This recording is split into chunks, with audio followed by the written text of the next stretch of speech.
Hello students, welcome to the lecture of Corporate Laws and Compliances. Let's start with a new chapter named Removal of the Name of Companies from Register of Companies, that is also known as striking of the name of the company. Basically, what we will going to read in this chapter is that there are certain situations or on application of the company itself, or if registrar feel the same, or if the company falls into certain criteria, then the name of the company from the register of companies in which the name of the company was written when the company was incorporated will get will get removed. Okay. So there are certain provisions regarding it, that in what situation the name of the company will get removed, and what is the procedure, who will give the application, and what consequences it will have over the liability and other stakeholders. We're going to cover this in this video. Now basically the provision related to this are covered in chapter 18 of Companies Act and section 248 to section 252. There are 5 sections which basically talks about the removal of name of company from register of companies. Let's start with section 248, where the power is given to registrar to remove the name of the company from register of companies. So where a registrar has reasonable cause to believe that, so these are the grounds of name removal. So if company falls into any of these grounds,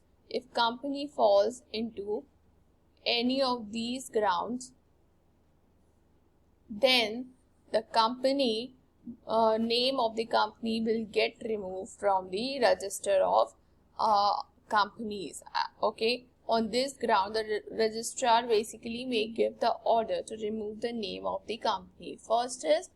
the company has failed to commence its business within 1 year from its incorporation. So suppose the company got incorporated on 1st January 2020 and it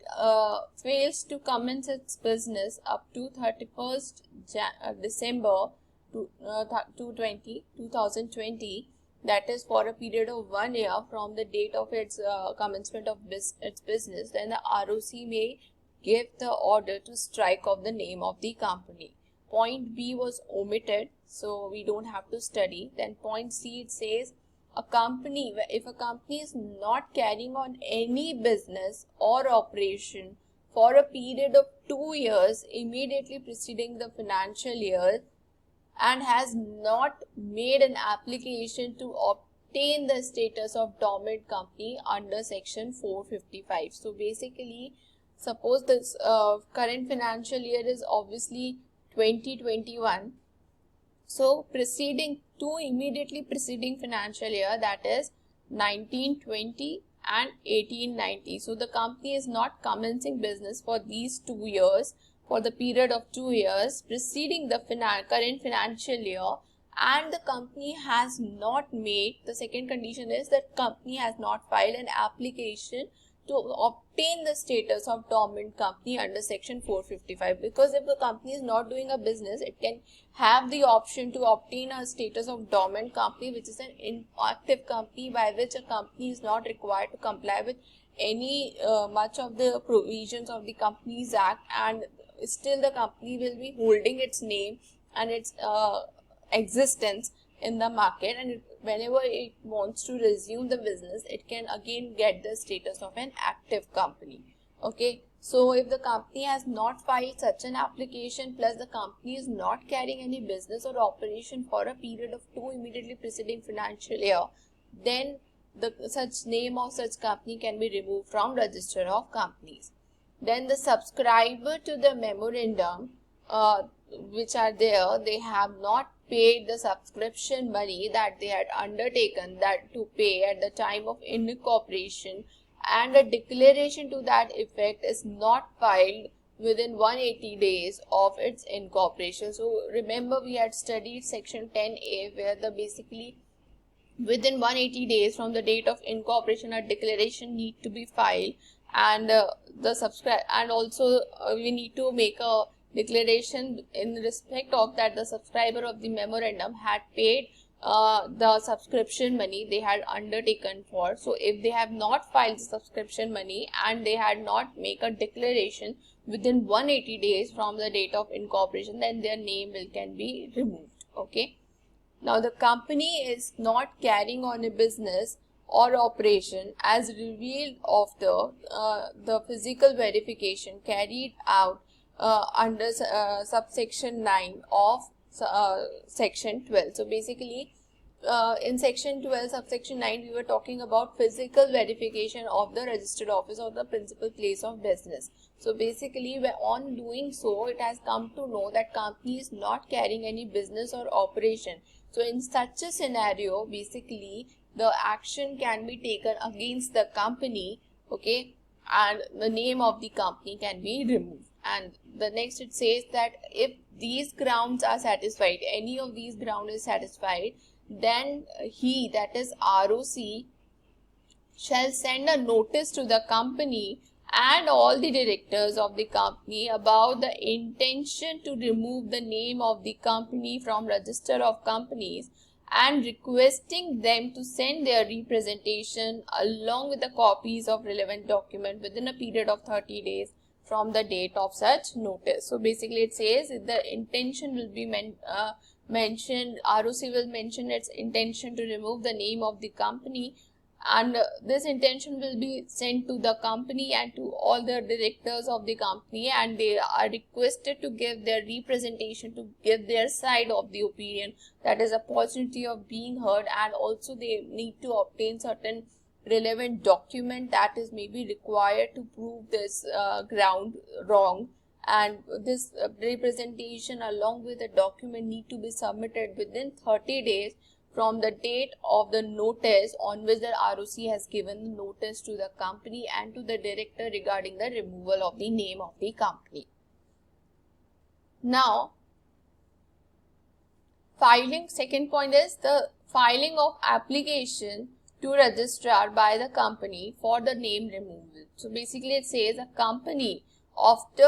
in second point, the company is filing an application to the ROC to basically remove the name of the company. In first point, the registrar is making an application to remove the name of the company. Registrar is suo motu, registrar ROC is suo motu, wants to remove the name of the company, but here the company wants to request to the ROC that we want to remove the name of the company. So this can only be done after extinguishing all its liabilities, that is after completing, after paying off all the liabilities of the company, and by passing a special resolution or consent of 75% of members in terms of the paid up share capital. So if the special resolution is passed, basically then the company will file an application in a prescribed manner to ROC to remove the name of the company from register of companies on all or any of the above ground. So because the company knows that I am not doing a business for a period of 1 year or for a period of 2 years preceding the current year, we are not able to carry on the business and will not able to carry on any further. So if such a kind of thing is known basically to the company itself, then the company can make an application to the ROC to remove the name of the company from ROC on all or any of the ground which we have studied under point 1, and the registrar shall on the receipt of such application will cause a public notice to be issued in the prescribed manner. So basically after that receipt of the application, ROC will ask to issue the public notice in the prescribed manner, and approval of the regulatory body in case of the company regulated under a special act. So if the company is governed by the special act, then the approval of such regulatory body will also need to be obtained, and it need to be mentioned in the application also that such approval has already been obtained. And if it's a section 8 company, then exemption is given to section 8 company, that is nothing in subsection 2 is applicable to section 8 company. Okay, So publishing of the notice, then the notice will be published, issued under subsection 1 or 2. It will be published in the manner which is prescribed under the rules, and also it will be published in the official gazette for information to the general public. And if the general public then wants to obtain or raise some objection, they can raise it afterwards. Striking of the name from the register of companies. So at the expiry of the time mentioned in the notice, so whatever the time is mentioned in the notice, at the expiry of that time, the registrar may, unless any objection is basically raised or unless contrary is shown by the company that okay, you cannot remove the name of the company, we are not falling into that grounds, or something other thing is being proved by the company, the order of striking of its name from ROC will be given, and register of companies will be given, and again a notice will be published in official gazette about that the name of the company has been strike off, and on the publication of such thing in the official gazette of this notice, the company shall stand dissolved. So basically what happened, first, the public notice will be published regarding that there is an application for strike off. On the basis of this notice, if any objection is raised, then first it will be sorted out, and if it is not raised, then the ROC will give an order, basically may strike off the name of the company from the register of companies, and will publish the notice about the same, that the name of the company is striked off in the official gazette, and on this publication the company shall stand dissolved. Means on that date on which it is published, it will be assumed that the company has vanished, company has dissolved, there is no more existence, legal existence of the company, company is dead. Now provision for realization of amount. The registrar, before passing an order under subsection 5, shall satisfy himself that the sufficient provision has been made for realization of all amount due to the company and for discharging the liabilities and obligation by the company within the reasonable time, and if necessary obtains necessary undertakings from the managing director or other person in charge of the management of the company. So basically it says the provision for realization of amount says basically registrar, before passing an order of strike off, will satisfy himself that if any liabilities are left, then sufficient provision is made to pay off such liability and obligations of the company within reasonable time, and basically and obtain necessary undertakings from the undertakings, or you can say guarantee from the managing director or other person in charge of management, that if anything insufficient is there, then there will be liability of managing director or a person who is in charge of management to pay off those liabilities, provided that notwithstanding the undertaking referred in this subsection, the asset of the company shall be made available for the payment of the or discharge of all its liability and obligation even after the date of order removing the company from the register of company. So basically, even after the name removal, all the assets of the company will be available for the payment of the liabilities and obligation of the company. So if any asset is still left with the company and company's name is already removed and company has certain liabilities on it, such payment of such liabilities and obligation can be done out of the asset of the company even if the name of the company is already removed. Now next is persistence of the liability. So the liability of every director, manager or other officer who was exercising any power of management and of every member of the company which is dissolved under subsection 5 shall continue and may be enforced as if company has not been default. So liability of every person in the company will remain as it is even after the dissolution. So it is assumed for the purpose of the liability that company is not yet dissolved. Okay. And nothing in this section shall affect the power of tribunal to wind up the company wind up a company, the name of which is struck off from the register of company. So if the tribunal feels that this company should first of all goes into the winding up procedure, then this power is this basically section is not snatching this power from the tribunal. Now the next thing is restriction on making application under section 248 in certain situations. There are certain situations, basically if a company falls under these situations, then they are not allowed to make an application for striking off the name of the company. So an application which is given under section 248 on behalf of the company shall not be made if in the previous 3 months, if that is the previous 3 months from the date of application, the company has changed its name or shifted its registered office from one state to another. So if the shifting is within the states, within the same state, then it will not be an issue. But issue is when the shifting is at least 3 months, not more than 3 months before the date of application, shifted the registered office from one place to one state to another, or has changed its name, or the company has made a disposal for the value of property or rights held by it immediately before the cessor of trade or otherwise carrying on the business for the purpose of disposal for gain in the normal course of trading or otherwise carrying on the business. So means if any kind of business activity like a disposal of the property or the right just to for the purpose of the disposal of the gain, it is done in the normal course of trading or otherwise in the, while carrying on its business, then the company is not allowed to file an application under section 248, because it is assumed that the company is carrying on its business and it cannot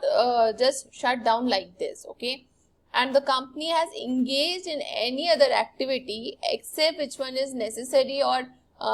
expedient for the purpose of making this application or deciding whether to do so on concluding the affairs of the company or complying with the statutory requirements. So the company, if enters into or conducts any of the activity, engaged into any of the activity other than the activity which is necessary for taking the step for application or for the closure of the company, except for that or any other activity done by the company, if the company has done that, then the company is not allowed to make the application. And then if the company has made an application to the tribunal for sanctioning compromise and arrangement, obviously if and the matter has not been finally concluded, still the decision on compromise and state arrangement is pending. So basically if this kind of thing situation is there, obviously it is the chances that a company can revive in future, and that's why such a company is not allowed to make an application under section 248. And if a company is being wound up under the Companies Act or under IBC code, so then that act will be applicable or that code will be applicable, and then at that moment it cannot be removed as per the section 248, okay. Now, violation of above condition on filing of application. If company files an application in violation of the restriction mentioned above, then it shall be punishable with a fine which may extend to 1 lakh rupees. And rights of registrar on non-compliance of the condition by the company. So an application which is filed under section 248 subsection 2 shall be withdrawn by the company. Such application can be withdrawn by the company or rejected by the registrar as soon as the condition under subsection 1 are brought to notice. So basically if anyone knows about it, if company knows about this, or the registrar knows that the company is falling into this restriction criteria, then either company will withdraw its own application or the basically registrar will reject the application, okay. So this is in short mentioned that the application under section 248 is restricted if at any time in previous 3 months the company has either changed its name or shifted registered of it from one state to another, has made a disposal for the value of property or rights held by it, okay, has engaged in any other activity except which one is necessary or expedient for the purpose of filing this application, has made an application to the tribunal for sanctioning of compromise and arrangement, and the decision is still yet pending, and the company is winding up under section 271 or IBC 2016. Okay, the section 250 says the effect of company notified as dissolved. We have discussed that on an application and on after without any objection being raised, the company will stand dissolved finally, and what the effect it will have basically is basically given under section 250. It says where a company stands dissolved under section 248, it shall on or from the date mentioned in the notice, the company will ceases to operate as a company, and certificate of incorporation will deem to have cancelled from such date. So the notice will mention some date. From that date, the company will stop operating as a company, and the certificate of incorporation that is granted at the time of incorporation will be deemed to be cancelled. And for the purpose of realizing the amount due to the company and the payment of discharge of the liability or obligation, this subsection will not have any effect, and the company shall be continue in existence. So it says that for the purpose of paying of the liability, the company deems to be in existence even after the dissolution. Now, the next is the fraudulent application for name removal. If the company or any basically files an fraudulent application for removal of the name, then what will happen? That is prescribed under section 251. So we need to see the intention of filing application. So where it is found that an application by a company has been made with a person in charge of management shall basically it is done for this purpose, that is if the application is filed with an object of evading the liabilities, that is hiding from the liabilities of the company, or to defraud some other person, or with an intention to deceive the creditors, to basically not to give the payment to the creditors, this basically application is given just for this purpose, then the person who is in charge of management shall, notwithstanding the company has been dissolved, notified as dissolved. Okay, so basically it says the person who is in charge of management of the company, the person who is in charge of the management of the company shall, that person who may be the managing director or the director of the company, notwithstanding with the company has been dissolved, will be jointly and severally liable to the person or person to whom the damage is being who has suffered the damages as a result of company being dissolved, and such person will be punishable under section 447. So basically this is liability for all the persons who are in charge of the management, and due to such person any loss or damages occurred as a result of the company being dissolved, and if such person is then the person will be punishable for fraud under section 447. Then recommendation for prosecution. So the registrar may also recommend the prosecution of the company who is responsible for filing an application. So basically registrar will may also recommend the prosecution of the person who is responsible for filing application. So the case will also file against such person who is responsible for filing an application with an intention to defraud any person, to hide, evade from the liability, or to with an intent to deceive the creditors. Now, a person aggrieved basically can file an appeal to the tribunal under section 252. Let us see what is written. So, a person which is aggrieved by the order of registrar may file an appeal to the tribunal within 3 years from the date of order of registrar. Okay. If the tribunal is of the opinion that the name removal is not justified, then it may order that you have to restore the name of the company in the registrar. That is it will order to ROC to restore that, again enter the name of the basically name of the company in the register of companies, and a reasonable opportunity of being heard will be given to the registrar before giving such an order. Then a copy, once the order of tribunal is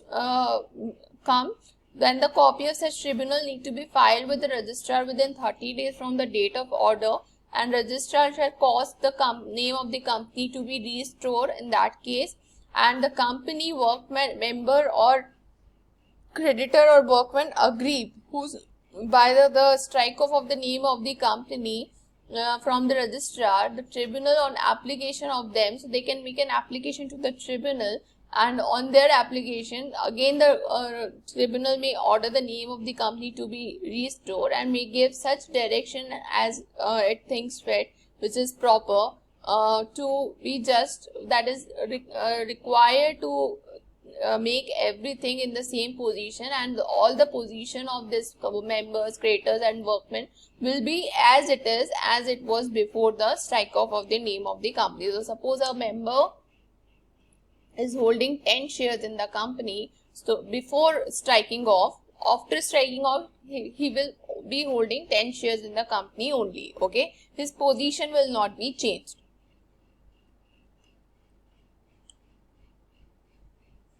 Now you can read this on your own. This is actually the detail of what we have studied here. We can just make a reading it once. It says aggrieved person to file an appeal against the order of the registrar. So any person aggrieved by the order of registrar may file an appeal to the tribunal within a period of 3 years from the date of the order of the registrar, and tribunal is of opinion of the name of the company from the ROC is not justified in the view of any absence of the ground which is which was on the basis of which the registrar has passed such an order, then tribunal may order restoration of the name of the company. Reasonable opportunity of presentation will be given to the registrar, and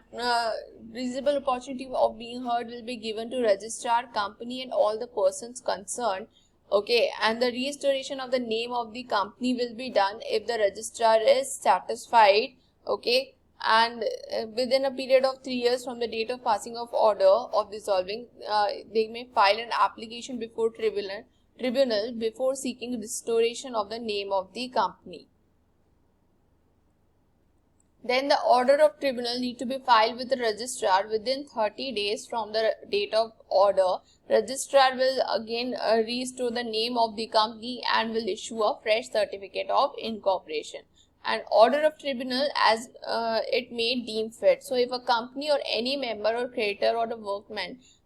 therefore feels that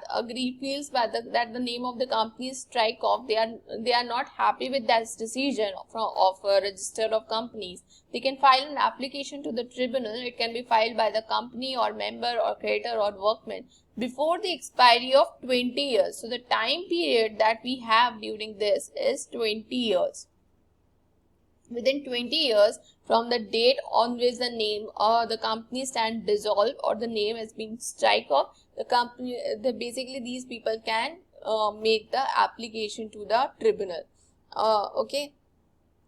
and then tribunal can order the name of the company to be restored to the registrar of companies, and the tribunal may by order give such direction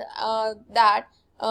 just for placing the company and all other person in the same position as if the name of the company has not been struck off from the register of companies. So we have discussed everything in detail till now, and we have completed the chapter removal of the name of the company, or also known as striking off of the name of the company. So thank you for listening patiently, and you can revise this lecture, and after completion of this you can after revising this you can move towards the next lecture. We have just left with 2 more chapters, that is compounding of offences and NCLT, okay, for that particular Companies Act part, and then we'll start with the next part. Thank you.